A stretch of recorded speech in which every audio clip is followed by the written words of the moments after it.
Welcome back. I want to bring in Democratic Senator Amy Klobuchar of Minnesota. Senator, thank you for joining us this morning. You've heard Secretary Rubio, you've heard Ambassador Mandelson. Your response? We stand with our friends, not our enemies. We go into negotiations. The great country of America goes into negotiations with strength, not surrender. And I was appalled by what happened in the Oval Office. I was with President Zelensky, with a number of Republican and Democratic senators before he left for the White House. He was in great spirits. He was excited to go and sign this minerals agreement, which is something that was very important to President Trump. And I think this actually, what's come out of this is not in President Trump's best interest. And so he went there, and I just couldn't believe it. I watched that video like 3 times, George, and I hope you played clips. It was Vice President Vance, particularly, who was on the offense, who was berating President Zelensky, who simply was trying to explain that this was, in fact, we needed a strong security commitment from all of our allies to be able to have a lasting peace, which is something that President Trump says that he wants to see. As you said, you met with President Zelensky before he went down to the White House. He wasn't expecting this to happen. Do you think it was a setup?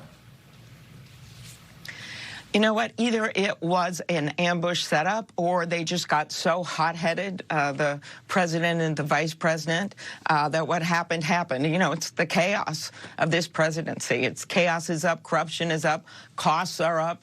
Just ask anyone in the egg aisle. I don't think the people of America bought into this. 3% of them side with Russia in this conflict and nearly 60% with Ukraine. So my hope, listening to the Secretary of State today, the British ambassador, there is still an opening here, and that is what I care about. And so many Americans, or the soldiers that I just saw last weekend from Ukraine who were getting medical help with hook arms, trying to stand up for the Ukrainian national anthem with one leg.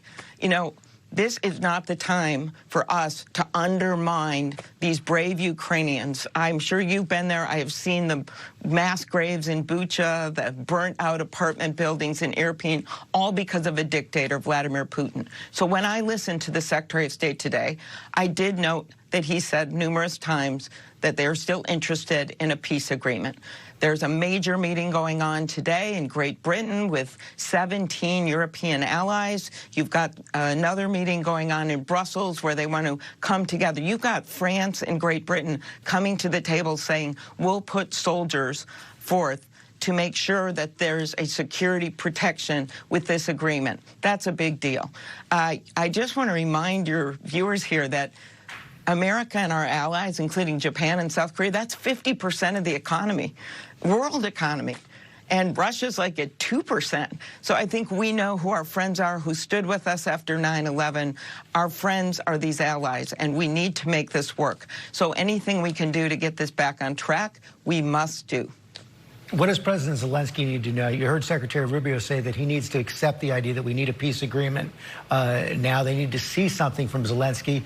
What can he do now? Do you think he made a mistake in the Oval Office?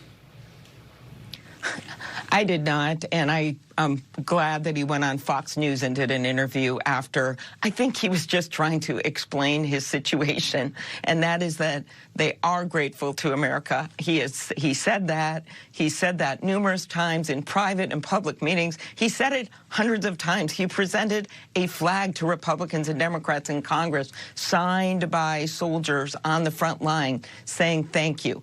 So that was just an all-out lie that he has never thanked our country. I think that he needs to go to Europe. I think they need to all come together with an agreement, with the idea for how we can do this. I think they're going to have to come back to America, either diplomatically or in person, and we're going to have to get this moving again. And President Trump considers this mineral agreement a positive, and that's going to clearly be part of the lure in getting this done and getting everyone to the table. Because I just think Americans' leadership was so hurt by what happened in the White House, and we need to get that back again. Senator Klobuchar, thanks.